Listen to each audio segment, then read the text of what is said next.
Seven straight up. I think we'll chat for a little bit and wait for folks to come in. Lots of book recommendations tonight.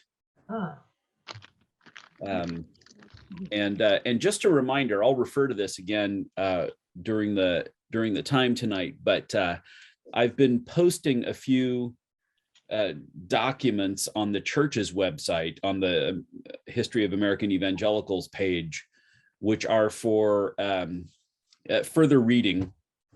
I'll probably post more by the time we get done next week. But one in particular that I'm going to talk about tonight is an article from back in 1998 by a historian named Tim Weber. And it's called How Evangelicals Became Israel's Best Friend. And it is it's a good background piece for what we're going to talk about tonight, and really what I hope people think about as we move toward the possibility of a trip to the Bible lands. You'll notice I very rarely refer to the Holy Land. I have a whole long explanation. We'll set aside a whole different Thursday night for that. But the lands of the Bible, these beautiful places where so many important things happened. We've got a troubled history with that region, which is a big part of what we're going to talk about tonight. I haven't sit there with it.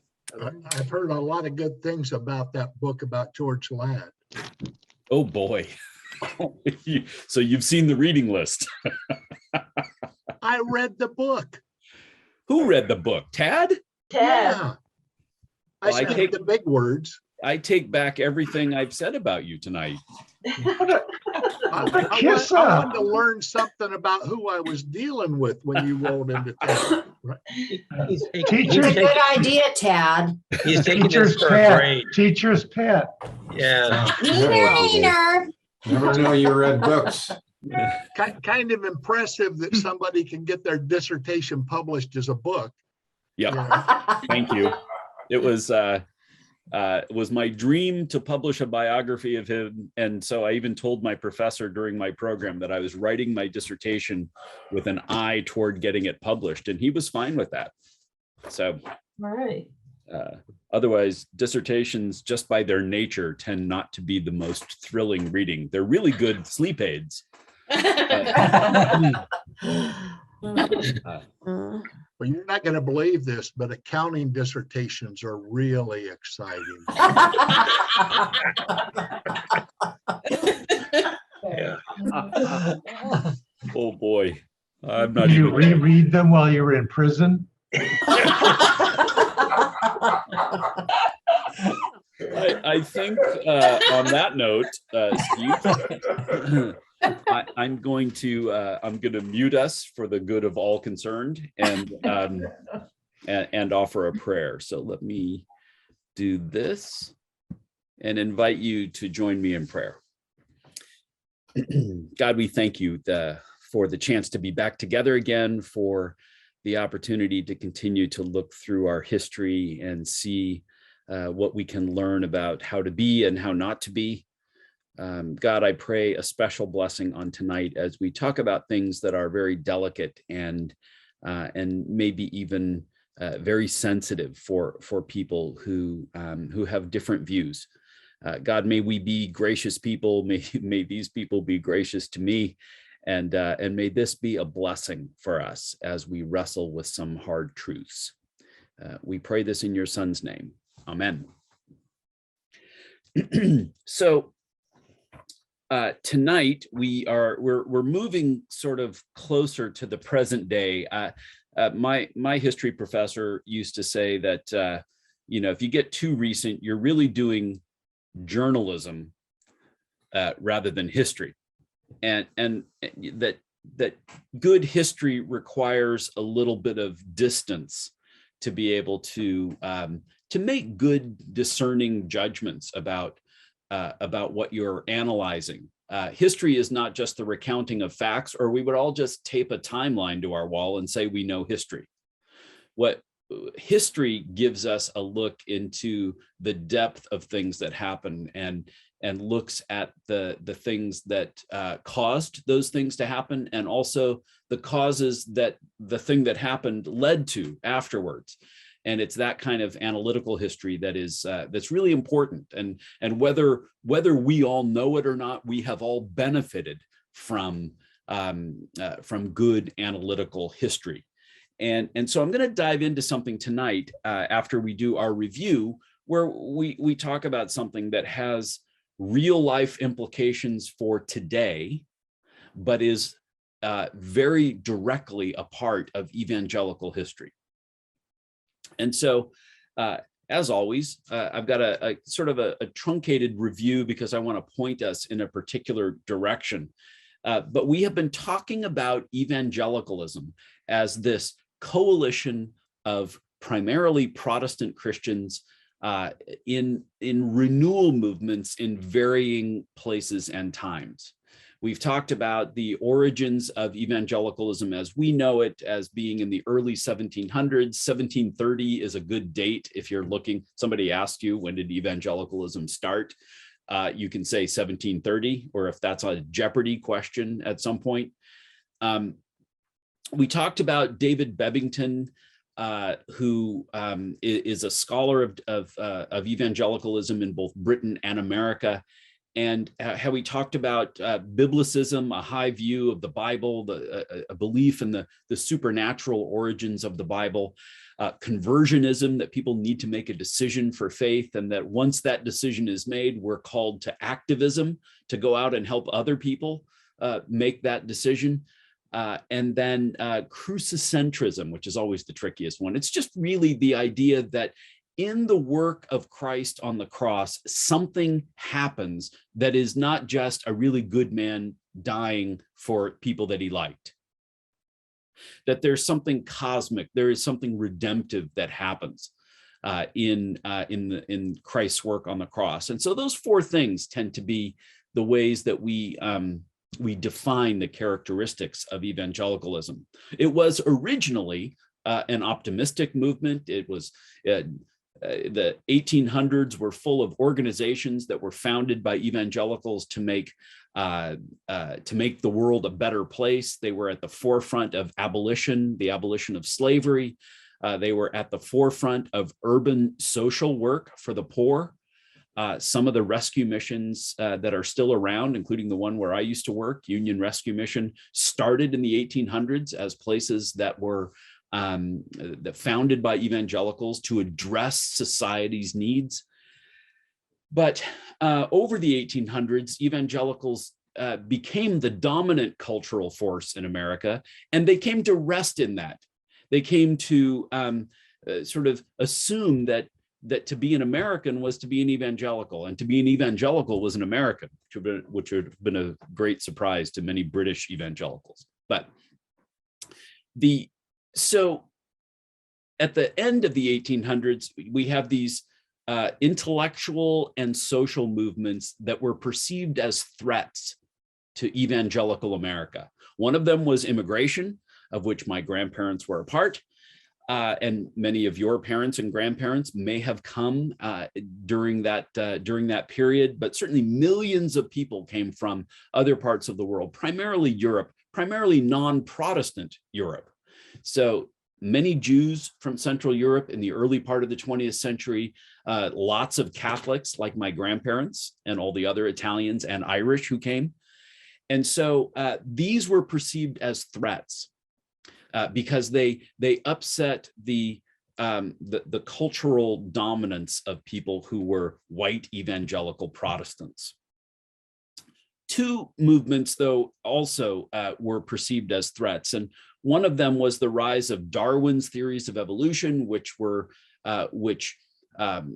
perceived by many evangelicals right up to today as somehow challenging God's role in the origins of the universe and of humanity.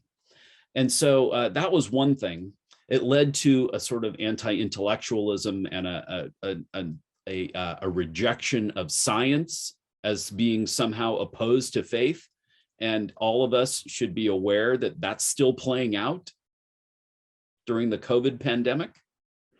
And then the third thing was the rise of biblical criticism, the practice of looking at original manuscripts and trying to use archaeology to confirm or not confirm things that happened in the Bible, looking at the different forms of literature in the Bible and recognizing that those different forms of literature need to be read differently.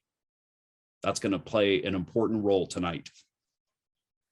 And so these things were perceived as threats. And so evangelicalism, which had been this optimistic movement that just wanted to make the world a better place in the name of Jesus, suddenly became a walled off separatist movement that had a pessimistic outlook on culture and on the world. You can draw a straight line. I'm going to skip a bunch of things because we want to get to the meat of tonight, but you can draw a straight line from that pessimism at the early part of the 20th century to the rise of the Christian right. Many of the same three concerns that led to the pessimism in the late 1800s and early 1900s, you can see in either the roster or the teachings, the concerns of the Christian right. Its leaders were all white, and virtually all of its members were white. There was a sense that this was a place for good white American Christians to gather and defend themselves against these invaders from other places. It was anti-science. The rise of the Christian right is a resurgence of anti-science, primarily in the way that it promoted strict creationist views. For those of you who used to listen to these things over the last 20 years or 30 years, you know that long treatises about intelligent design and all these things, which, if God made the world in 6 days, that's great.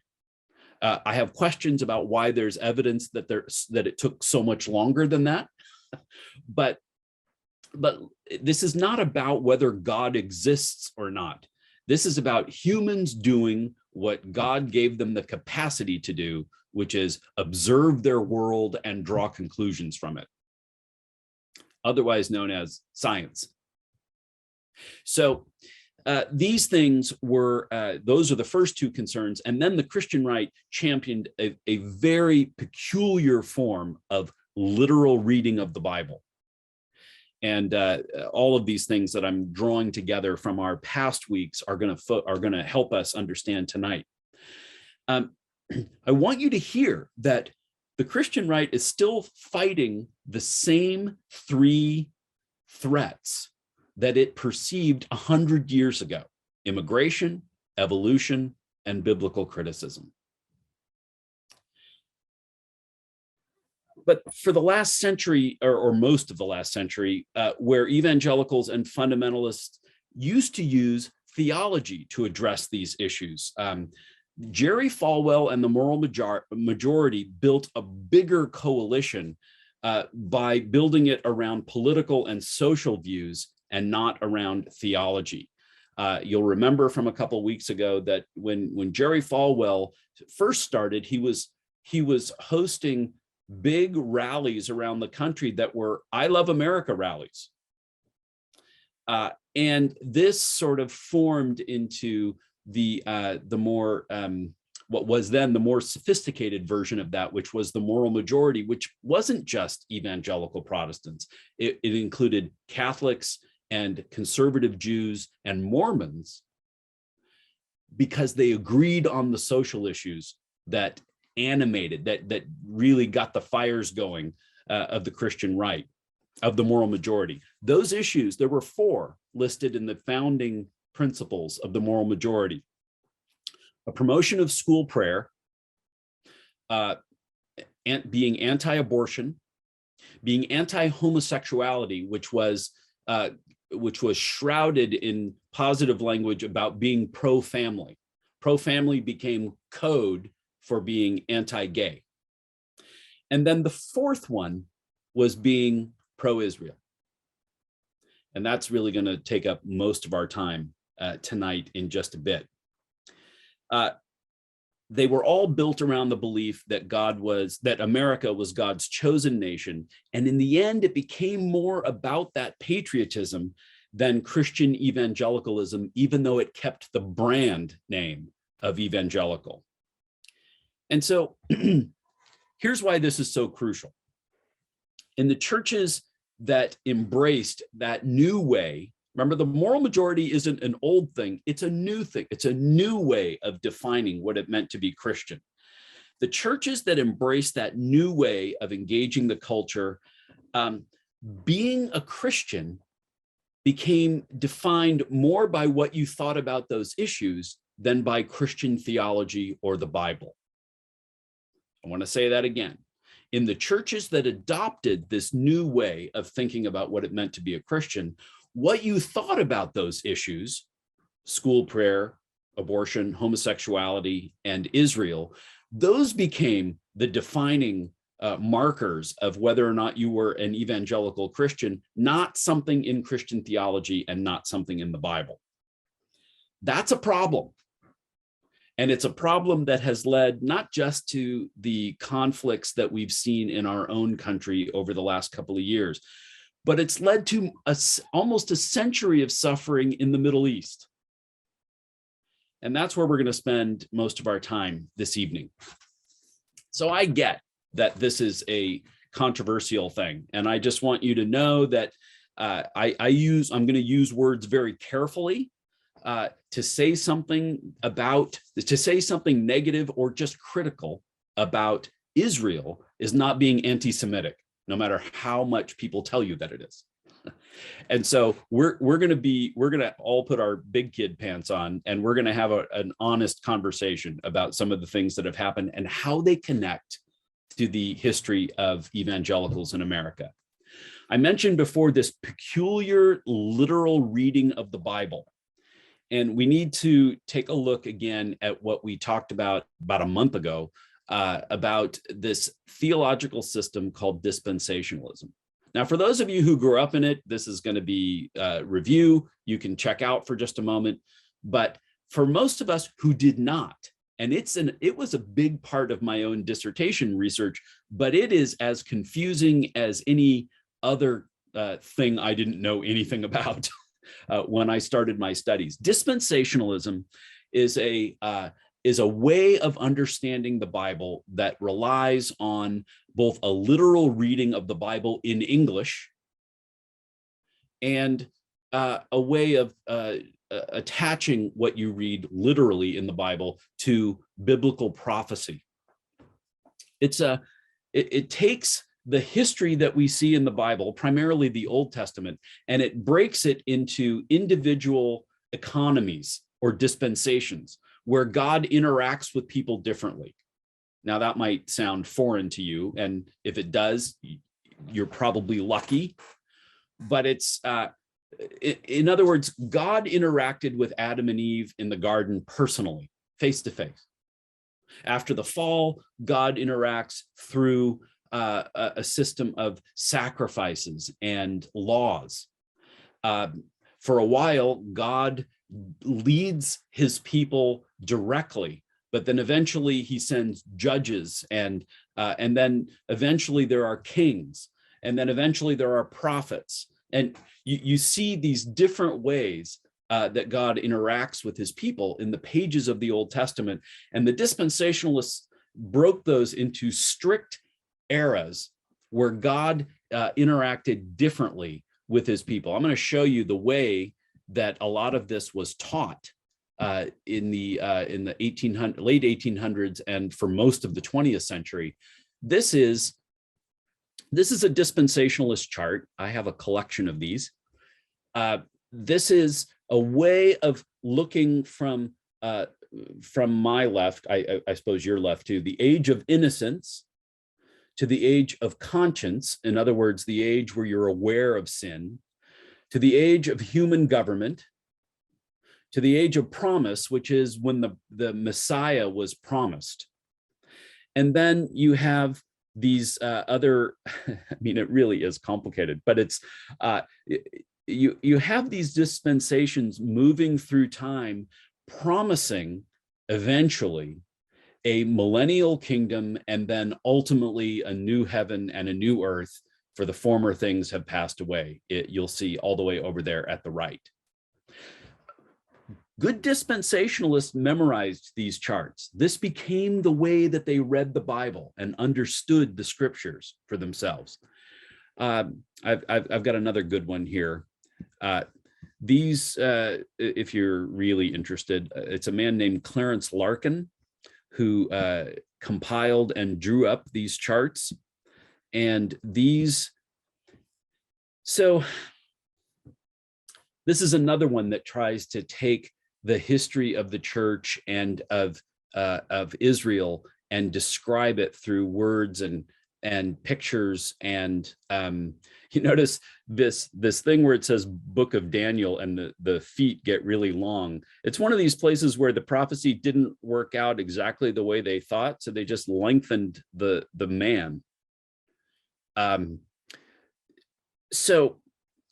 Listen, if we could spend a year on dispensationalism, and we just don't have that kind of time. But I want you to know that one of the things that dispensationalists took literally was God's promises to Israel. God, the story of God and humanity for dispensationalist Christians is about what God is going to do with Israel. And so even the Christian era, the era that we're in, is called a parenthesis in dispensationalist theology. It's as if the dispensationalists moved from the beginning to the later beginning to the middle, and then it stops when Christ comes, and then we have this whole era of Christianity. But at the end of that, it's all going to be about Israel again. And so it just seems odd to me that dispensationalist Christians see themselves as the parenthesis, like the interruption to God's real story, which is God's covenant with Israel. So on both of those charts, there was a period of time called the times of the Gentiles. And that ends when Jews are welcomed back into the promised land. And so a lot of these things, as they happen in human history, end up being interpreted by dispensationalist theology as having great significance. That time when Jews are welcomed back into the land initiates a period of war and moral breakdown, and what dispensationalists call apostasy, which is within the church, the rejection of core doctrines, the rejection of core beliefs. After a long period of this very pessimistic outlook on human society, the faithful will be raptured. They'll be just miraculously taken up into heaven. Now, for those of you who read the Left Behind books, do what you can to purge those from your own mind and understanding of the God that actually exists in our Bibles. But in the story, in the dispensationalist story, there is this moment where faithful Christians are raptured before this time of great tribulation on earth. After the rapture, this character called the Antichrist, which we see in Revelation, will come. People will follow the Antichrist. They'll get the mark on their head, and then eventually this dooms the world to a massive war, which takes place in Israel. And it's millions of soldiers coming from one place, and there's one war, and then there's another, and pretty soon everything is destroyed, and then Jesus comes back. That is dispensationalism in a nutshell. And it gives you a sense of why maybe some of your more conservative Christian neighbors, people who are wonderful people, have such an outlook on life and on politics and on world history that they do. It comes from this system. Because in order for all the details of the dispensationalist model of the future to work, there has to be a political state of Israel. Now, there's a lot of buildup and I'm switching from dispensationalism now back to human history. There's a lot of buildup to the establishment of the Israeli state in 1948. Most of you will know that for centuries, that region was controlled by the Ottoman Empire. And during the Ottoman Empire, certainly the later couple of centuries of it, Jews, Christians, and Muslims all lived side by side in Palestine, oftentimes living in the same villages, sharing the same land and olive groves. And there was for a long time a great peace in that place. After World War I and the Ottoman Empire collapsed, Great Britain took over responsibility for managing Palestine. This is called the British Mandate, and it happens after World War I. Then World War II happens. And listen, we all know what happened in World War II. The world was shocked to learn about Hitler's final solution, the mass killings of European Jews, the things that we have learned about and seen in films even over the last 70 years. And so there's a huge crisis moment here where European Jews had been driven out and ruined by the war and by Nazi Germany, and they needed to find a homeland, or at least there was a perception that they needed to find a homeland. Oddly enough, there was just enough anti-Semitism in both Britain and America to rule out many of them coming to the US. It was far more desirable by the politicians in post-war America and Britain to have the Jews go somewhere else than to become their neighbors. That's a whole different story. In the years after World War II, there were groups of, and I want you to hear this because this is exactly what they were. This is not a smirch on anybody, but there were groups of Jewish terrorists that were trying to drive the British out of Palestine, out of what would become Israel. In 1946, there was an attack on the King David Hotel where many of the British representatives, government representatives, and functionaries lived. That bombing killed 91 people. It became the catalyst for Britain getting out of the Middle East after World War II. That attack, by the way, was led by a young man named Menachem Begin. For those of you who remember Israeli politics over the last 30 or 40 years, pretty sure he was prime minister for an extended period of time. But in his younger years, he was one of the people who led guerrilla attacks and terrorist attacks against the British in order to drive them out. You can read more of that, some of that history, not this immediate part, but the history of dispensationalism and how it impacted evangelicalism and Israel in the article that I posted on the church's website called How Evangelicals Became Israel's Best Friend. So I just some observations about that part of history because it's heavily influenced by American evangelicals. A few quick hits. There were other options considered for a homeland for European Jews besides the Middle East, including one in Africa, finding a large plot of arable land that was at that point not part of any nation, and taking it over and creating a Jewish homeland in Africa. One historian said that the safest place for Jews after World War II was probably Allied occupied Europe, although you can understand why people didn't want to stay there. When the focus turned to Palestine, and there had been a long movement to try and establish a Jewish homeland in Palestine, one of the things that many of us in the West tend not to think about very much is that there were a couple of million people already there. And the establishment of Israel meant displacing up to 1 million people within the first couple of years, and more so since then. And what we don't often think about is a quarter of them to a third of them were Christian.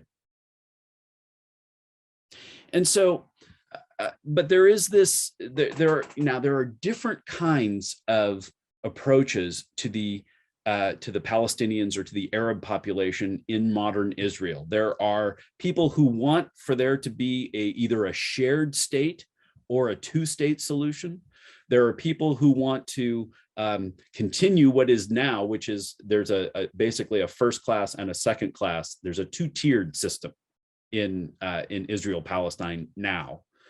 And there are people who want that just to continue. And then on the far right, there are people who just want to wipe all of the Palestinian Arabs, Christian or Muslim, out of the country and establish it all as a Jewish homeland. When you hear about settlements in the news, it's hard to know what that means. We're Americans. We have settlers in our own background.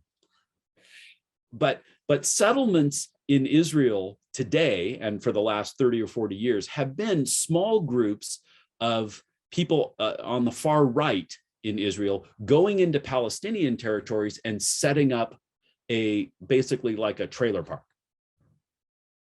Once they're there, the Israeli army is committed to protecting them because they're there.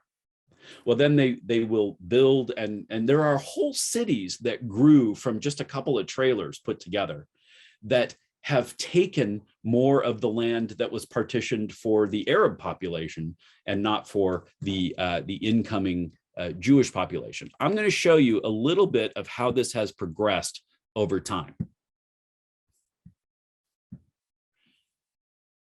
In 1946, over here on the left, there were Jewish settlements already, just as there were Christian towns and there were Muslim towns, and then mixed towns all through Palestine.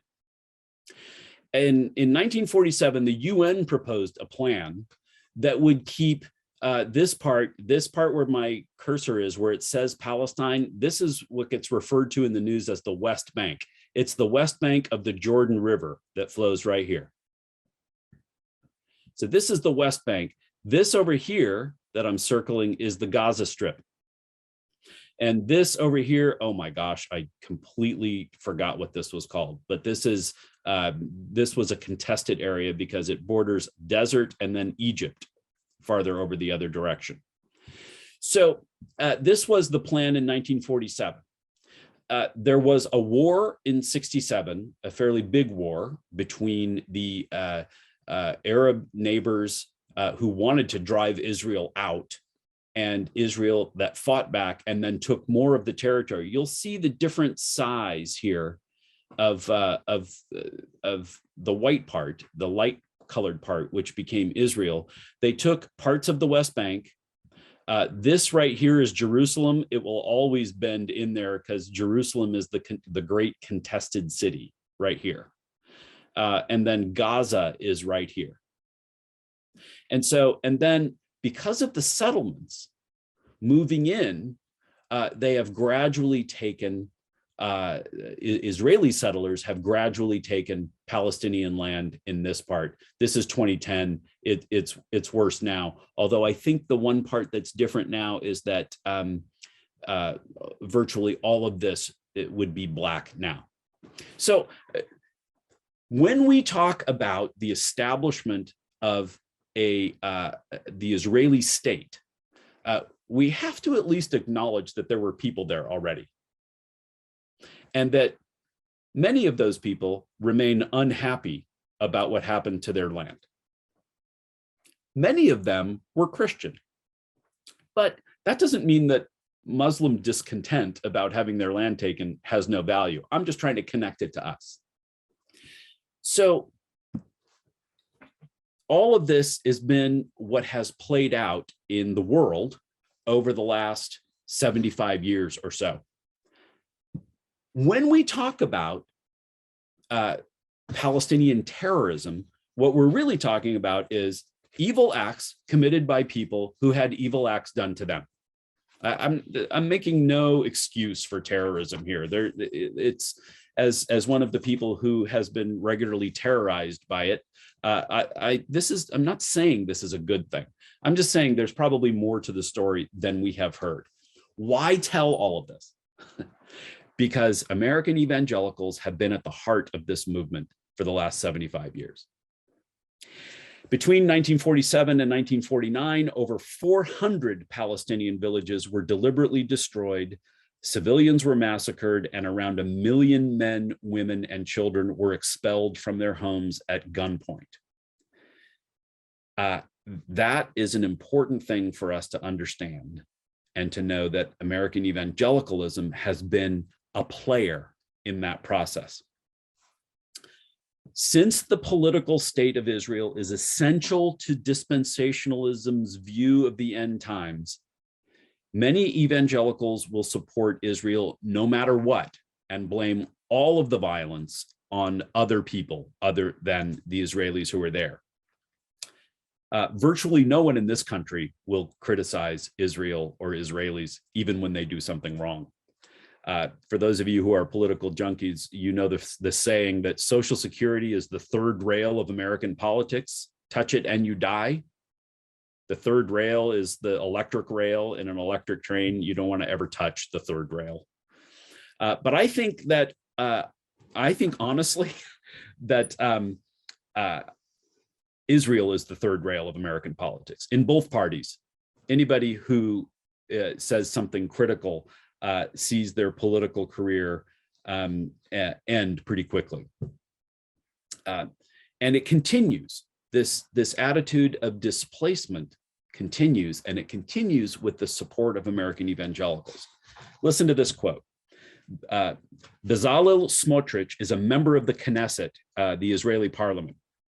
He told his Arab colleagues that they are, quote, here by mistake, because Ben-Gurion, one of the early pioneers, the first prime minister of Israel, because Ben-Gurion didn't finish the job and throw you all out in 1948. Now, that wasn't said in 1948. That wasn't said in 1967 or 1973. That was said in October of this year. All of this from the evangelical side, all of the support for this, the blind support for this, is based on a literal reading of the prophetic writings in the Bible, primarily Daniel and Revelation. Now, this is an important part of understanding evangelicals, but it's also an important part for understanding our own faith and our own Bible. The Bible is made up of multiple kinds of literature. And each one of these kinds of literature is meant to be read a certain way and understood in a certain way. Now, if you're thinking, wait just a second there, Pastor John, you're trying to tell me that the Bible isn't what it looks like right on the page. It's not what it says it is. That's not what I'm saying. I'm saying that any of us who have been in big cities and bought a big city newspaper before know, have I done this part with you guys? Maybe not. If you buy a big city newspaper, you know that it has multiple sections, right? The front page is world news and really important news from your own country, but it's the big stuff, right? And then there will usually be another section for either your state or just for your city. In the LA Times, it used to be the Metro section.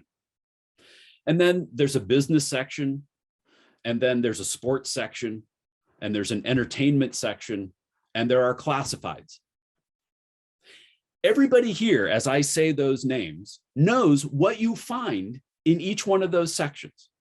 You want to find out what's going on in Europe or in China, you go to the front section. That's where the big news is.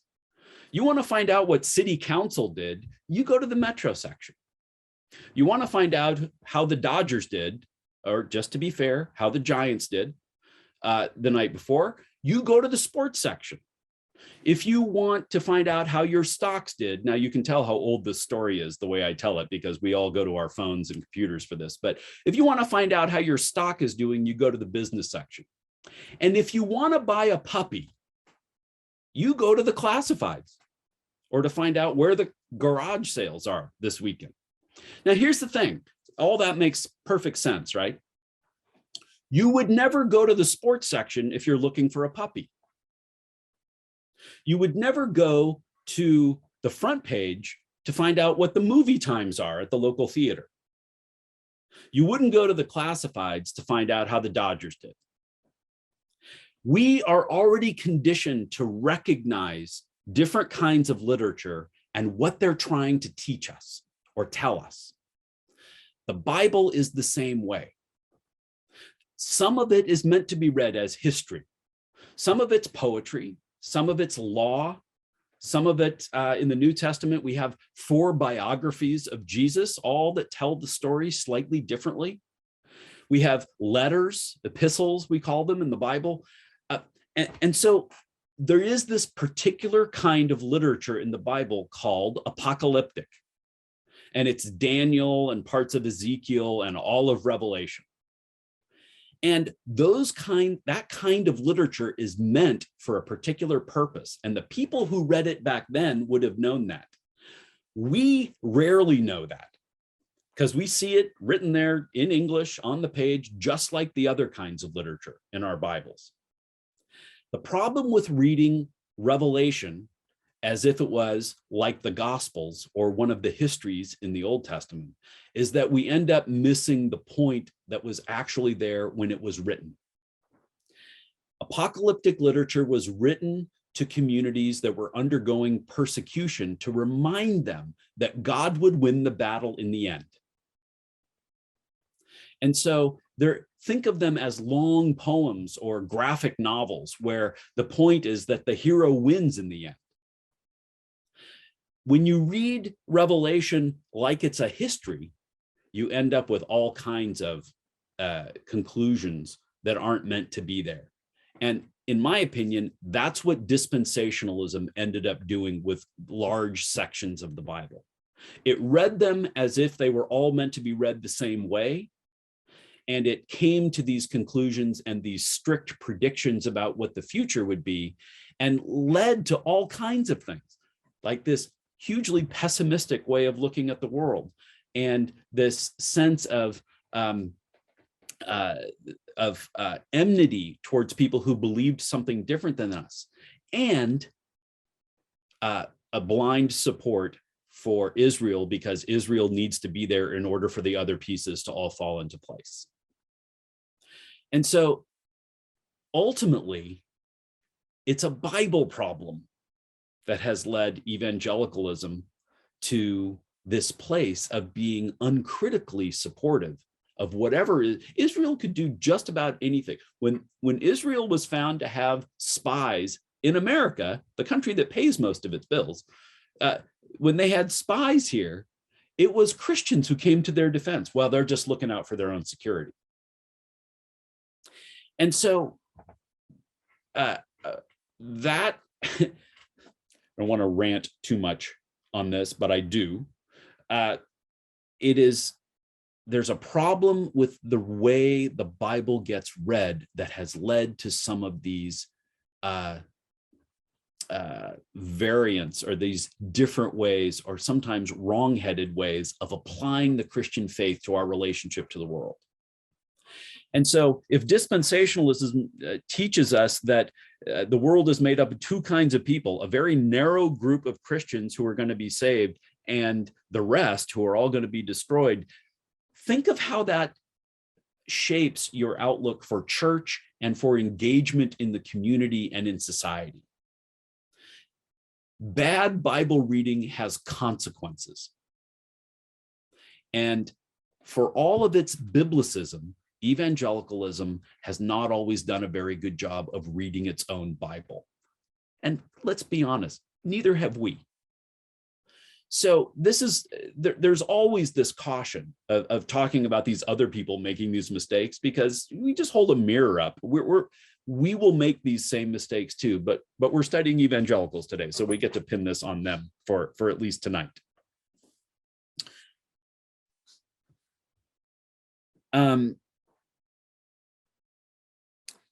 Part of this, one of the ironies of this sort of uncritical support of Israel has been a partial reading of God's covenant with his chosen people. Now, this is a critical part, because if we read the Old Testament, especially the parts where God promises the land to his people, it's easy to read that first part without reading the rest.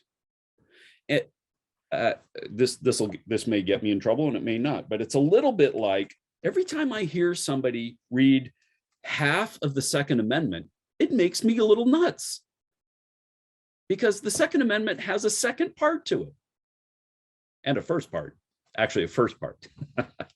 So, but let's just say there's more to it than that. And there's more to the Jewish connection to the land than just, now we got it, now we get to do whatever we want with it. Gary Burge is I want to tell you, I'm reading Evangelicals here for this class. Just so you know, I'm not trying to be one-sided. I got a foot in this camp. This is partially my tribe. Jesus and the Land is written by a guy named Gary Burge, who is a New Testament scholar at Wheaton. Wheaton's nickname was the fundamentalist Harvard. Then it became the evangelical Harvard. So this is not some lefty Ivy League sort of interpretation of this stuff. This is right from the home of American conservative evangelicalism. This is one of the things he says in the first part of the book. He's talking about the promise that God made to Israel about the land. In each reiteration of the promise, the land is linked to the covenant. For example, Genesis 17:8 records the land promise, and this is followed in 17:9 with a reminder about covenant fidelity. Quote, God said to Abraham, as for you, you shall keep my covenant, you and your offspring after you throughout their generations. And then this is back to Gary Burge. In other words, the land is not a possession that may be enjoyed without reference to God. Possessing this land is contingent on Israel's ongoing faithfulness to God and obedience to his law. The land, therefore, is a byproduct of the covenant. It's a gift of the covenant. It is not a possession that can be held independently of the covenant. Now, by modern Israel's own census, 90% of the country is secular. Judaism is practiced as a faith by a tiny a tiny minority in the country. In other words, even the people who have the claim to the land because of God's promise to them aren't meeting their end of the covenant. But that doesn't matter to American evangelicals. They need Israel to be there, or the entire end times system collapses. And so here's a cruel irony in this. Evangelical support for Israel has led directly to the crushing of the oldest Christian community in the world. In other words, American evangelicals need a Jewish state so much that they have turned a blind eye to the way that crushed the oldest Christian community in the world. We don't think often enough about Palestinians as Christians, but many of them were and are. One of my Palestinian friends, who is also a tour guide, he says that American tourists hear his Arabic name and they ask him, so when did your family convert? And he says, yeah, pretty much in the upper room, right after Jesus. So when I say that Bible reading and theology has consequences. This is one of the consequences through history, and I have not done it justice tonight. This is something that we could spend an entire time in, and if we did, I would want to bring in an Israeli to talk about this. I would want to bring in a Palestinian Christian and a Palestinian Muslim to talk about how they experience this. If this is something that you're interested in, I want to recommend a book. It's called Through My Enemy's Eyes, and it's co-written by a Palestinian sociologist named Salim Munayer and an Israeli scholar named Lisa Loden. Salim went to Fuller. Salim founded an organization in the West Bank called Musalaha, which is Arabic for reconciliation. And here's how he started his organization: with a summer camp for Israeli and Palestinian teenagers. And he would take 20 of each, put one of each on a camel, and send the camels out into the desert to camp for a week. Because if you ride a camel together when you're 16 years old with somebody who you've been told is your enemy, and then you build your tent together and you cook your meals together and you share the time together and you make it back alive together, you're probably not going to shoot each other 10 years later. It's that simple. So Salim, I'm a little bit passionate about him because for a very brief, glorious time, I was on the board of Musalaha as a representative in Great Britain. We took trips there. If we are lucky enough to go through with this trip next year, Salim is one of the people that I want to have come address us as our group. But here's the thing. This has felt one-sided, but it's partly to rebalance the narrative. On May 15th, 1948, Israel was declared a sovereign state, and it is their 4th of July. It is a great day of celebration in Israel that they were able to establish their homeland and have a country after the horrors of World War II. That same date is celebrated or remembered in Palestinian communities as something called the Nakba, N-A-K-B-A, which is Arabic for catastrophe. So two different people, two different groups of people, two different assessments and experiences of the very same day, both true, right? I'm not saying one's not true or one's bad and one's good. I'm saying that one person's independence turned into another person's catastrophe. And that thing in 1948 has led to how many countless headlines since then. American evangelicalism, by adopting and embracing this way of seeing God's relationship with people and God's relationship with the world, has led to their unqualified support, undiluted support of whatever happens in the Israeli state. It's not being anti-Jewish. We got to make a distinction between Jewish and Israeli, frankly, because there are Israeli Arabs. So it's a complicated area, and the names don't make it much less complicated. But there has to be a political Israel in order for dispensationalism to work. And for that reason alone, evangelicals have participated in, supported, or at least turned their eyes away from an enormous amount of suffering in that region.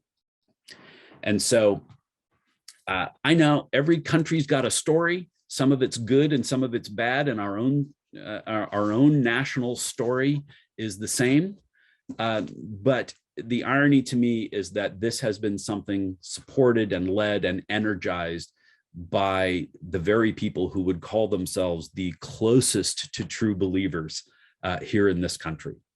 And so I think that's we were always going to get to a dark page, a couple of dark pages in this march through history. And evangelicals and Israel is something that we're going to need to talk about more. But I just wanted for tonight to be an introduction to that topic. So I'm going to unmute you all and acknowledge the incompleteness of what I just did for the last hour, and take your questions. I got one. There are two ways of reading the different kinds of literature in the Bible. The evangelicals read, there's got to be this state of Israel so we can have the battle there and it wins and so forth. What's the more understand the more correct or better way to read those stories? Yeah, that's a great question, because this is the stuff that's on the page. So why are they wrong? And so part of it is we use the same word, prophecy. We use that same word for predictions of the future, and also explanations or challenges in the present. It would be better if we had two different words for those things. And I think many of the prophetic writings, for those of you who are with me on the Amos study, that's a prophetic writing. It wasn't prophetic because it said what was going to happen in the future. It was prophetic because Amos spoke God's word into the present. And so most of the Bible writing is not about predictive prophecy. It's about speaking some truth into the situation that people were in. For example, Revelation is written at a time when the church is just beginning to experience a massive wave of persecution. What the church needed was a reminder that God wins in the end. And so Revelation became a way, the Apostle John wrote this as a way, had this vision, wrote this vision up as a way to encourage the churches and challenge the churches. For those of you who've read Revelation, you know that it's written to 7 churches, which are all now in sort of modern day Turkey. Some of them were doing well, some of them were not doing well. And so there are critiques of the churches, but the big story is that at the end, everybody worships the Lamb on the throne. To read it as, well, we've got to figure out which person in history now fits this verse, and then who's going to be responsible for the big war at the end when everything gets destroyed. That to me is the less accurate way to read it. To read Revelation without at least some understanding that it's a particular kind of writing and that it's meant to teach us a particular range of things is to read it wrong. To use the newspaper analogy, it's like looking for your AKC puppies in the wrong section of the newspaper. And so, but that's that biblical criticism that makes people think the Bible's not as simple as it looks on the page. And you know what, folks? The Bible's not as simple as it looks on the page. And so that's why, for those of you who sit through my 15 or 20 minutes every Sunday, you know there's always a little bit of a history thing there. This is what's going on in the church. This is all happening in the context of a Roman persecution. Whatever you hear me say, I'm trying to tie it to history and tie it to what was happening then so we can understand what the Holy Spirit wants to teach us now. And I think we miss some of that if we just read all the words on the pages as if they're the same kind of literature. Does that make sense? I don't want to make the Bible seem like it's something you can't read for yourself. Everybody can read, but buy a study Bible that has a little intro in the beginning, and that'll help you understand where it was written and when and what was going on in the world at the time. I think those things are important for us to understand what's the words that we're reading. Good. Somebody have a question? Or was somebody talking before they realized they weren't muted? Susan. I don't have a question, but a comment. And I really appreciate what you've said, because I have never understood why our government has been so pro-Israel. And it's like I'm appalled over and over and over by the things that are occurring over there. And there's no reaction. So I'm sure there may be other parts of it, but at least to understand that that's a piece of it that was totally outside my awareness. Yeah. I mean, for that long period of time, there were bombings in pizzerias in Tel Aviv, and just these horrible things that were happening to Israelis. I'm not excused. I don't want you to leave here and say, John thinks that part was okay. I'll tell you this, though, we fought our revolution for a lot less in this country. The American Revolution is basically an argument over taxation and maybe some representation. It wasn't what's happening in Israel, Palestine. So, I also want to say, it's completely possible that I have not expressed this in a perfectly balanced way. But the core thing, I think, is accurate. And this is where I'm on firm ground. And that is that the influence of dispensationalism in American culture has led to this sort of uncritical partnership with Israel as a country. I'm a realist. I know we need allies, and we need strategic allies in strategic places, and that's one of them. So I don't bring a lot of naive thinking into this, but I think Christians we are meant to have a prophetic voice where we see things happen that we believe are an affront to God, and it's all heightened when you get into God's Bible lands.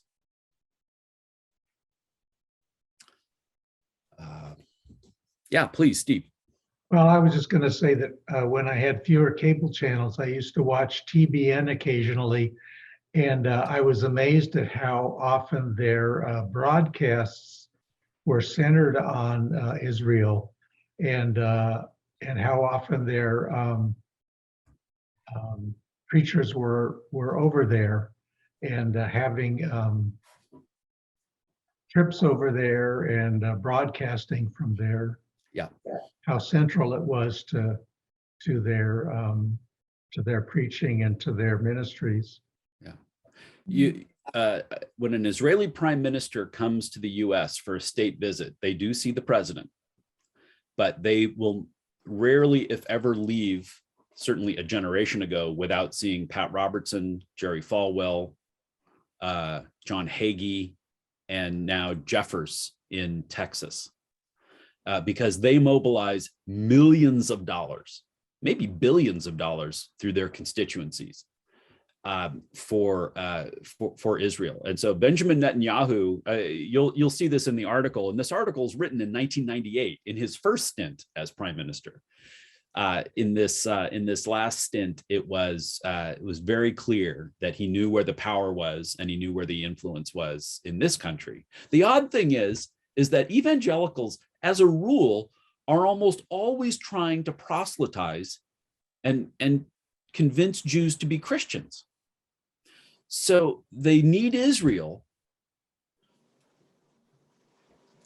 They don't have as much room for Jews. And so this is a weird irony about the most conservative wing of evangelicals, because they will pour millions of dollars into Jews for Jesus, which is meant to convert Jews into Christianity, but they will also give unqualified support to the nation of Israel. And it's because they need a nation of Israel to fit into the end time sequence. The other things can't happen if there's not an Israel. Now, I think to go back to Dale's question, I think the right answer, the right interpretation of those prophetic writings that talk about all of the stuff happening in Israel is when there's a gathered group of faithful people, God may do something in history with those people.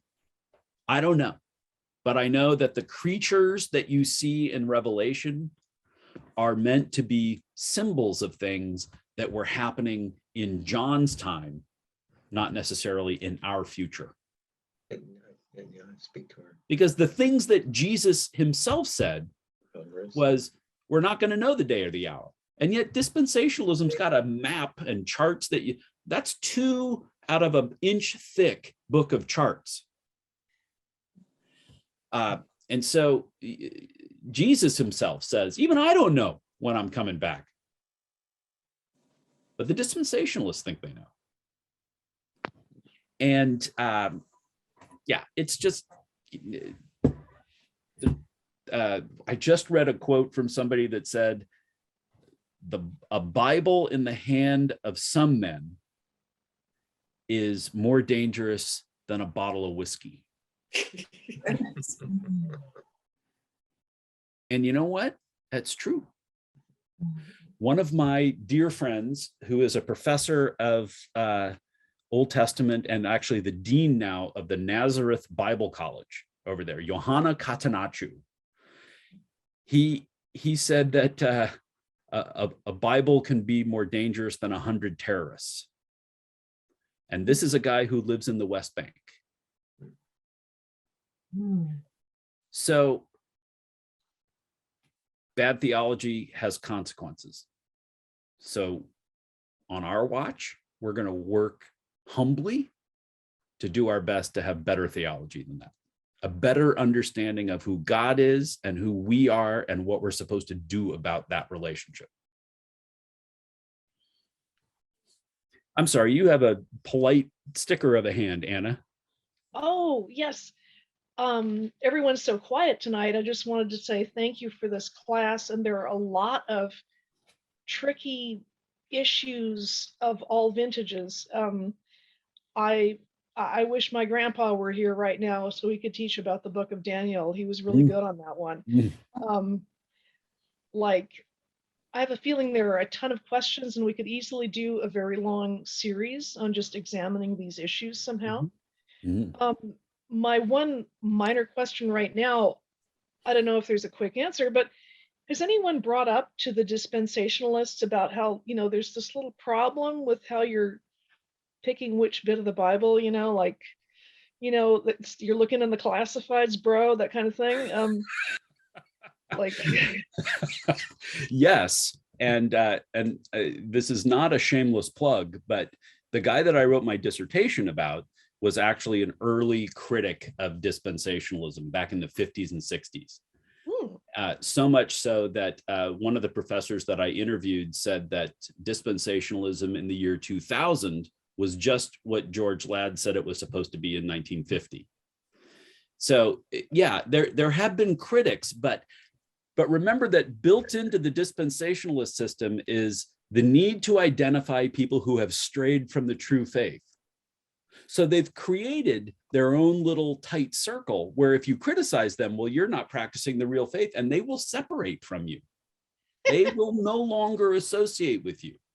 George Ladd, I have a folder of letters between George Ladd and John Walvoord, who was the president of Dallas Theological Seminary, which is the intellectual home of American dispensationalism. And they have a cordial relationship until Ladd writes something critical about dispensationalism, and the correspondence stops. Now, I never got to talk to Ladd while he was alive, but I know from his folders that he kept every piece of correspondence he ever wrote or received. I know because I read them all. And Ladd's relationship with John Walvoord ends after he says something critical publicly about dispensationalism. That's how they do it. So yes, lots of people have criticized it, and no less than John Calvin in the 1500s, before dispensationalism was ever thought of, but while there were people who believed in a literal 1,000-year reign of Christ on earth, he called them crazy. Now, Calvin's got an attitude problem, and he's not always nice to people he disagrees with. But even Calvin thought this was bad theology in 1526 when he wrote the Institutes. Yeah, please, Ted, you're muted. Most people prefer that. So there was a book on, I forget the title. It was about Pat Robertson and the 700 Club. And one of his lieutenants wrote the book, and it was almost an apology on what they'd done. But one of the things that he said, and this is true of lots of groups, probably our church too, he said, Pat Robertson can tell people anything he wants out of the Bible, and they will believe it because the people we're appealing to aren't going to go home and look it up. True story. And you know, and that's not just the moral majority, right? That's most any group of people. Yeah. So you know, you say the same thing about the Constitution, right? People that talk of course, about constitutional rights, yeah, have never read it. Lots of people quote the Federalist Papers without having read them. I know that. You know, it's interesting that you say that, because I think it's Acts, somewhere in Acts 13, 14, 15, no, in 17. Paul, you know, he's in the story of Acts that we didn't get to in our series on Sunday. Paul is traveling from place to place to place and preaching the gospel. He has a different experience in each place. He goes to Athens and he talks to their philosophers. He goes to other places where they put him in prison and he shakes the dust off his feet and moves on. He goes to a place called Berea, and he said, "Now the Bereans were of more noble character than the Thessalonians, for they received the message with great eagerness and examined the scriptures every day to see if what Paul was saying was true." In other words, these are the people who sat in the front row, turning their pages, making sure that the preacher gets it right. God forbid I ever start hearing pages turn on a Sunday morning while I'm preaching at First Press. But yes, and I suppose a loose end that I've left now from the last 2 or 3 weeks, I should tie up into this ending right now. And that is, we're into the 3rd or 4th generation of people who have defined Christianity by what their belief is on particular social issues and not on the Bible, not on Christian theology. So in other words, I will still occasionally find myself on the fringes of communities where you are defined, your Christianity is defined by what you think about homosexuality, about abortion, about Israel, and about America. And so that's a problem, because we're into this time now where somebody might not go, well, I'm going to see if the Bible actually tells me that the world's going to be destroyed by God. Who would say such a thing? Everything God does in the pages of the Bible is to redeem and renew and replenish and restore and everything else that's good with the world. Doesn't mean he's always happy with us, but to read something that says in this image, in this graphic novel type language, that God's going to destroy the world and say that's true, ignores all the things Jesus actually said. And that even in Revelation, the Bible ends in a city. Then I saw the holy city come down dressed beautifully like a bride for her husband. I mean, there's nothing in there about how much God just can't wait to burn the whole damn thing down. And so, yeah, it's good. I want to hear some pages turn on Sunday. You guys are checking me out. I want to hear it on the recording when I go back. Any other questions? I'm trying to, there's a couple of pages of screens here, so I'm just making sure I don't miss anybody. Anybody got a comment? Has this disturbed anybody? Has this helped understand the news a little bit? It's important stuff, because for those of you who are going to be willing to venture over to Israel, Palestine next year, we're going to see some of these folks, and we're going to see what that community is like. And the Palestinian Christians who are there are a double minority.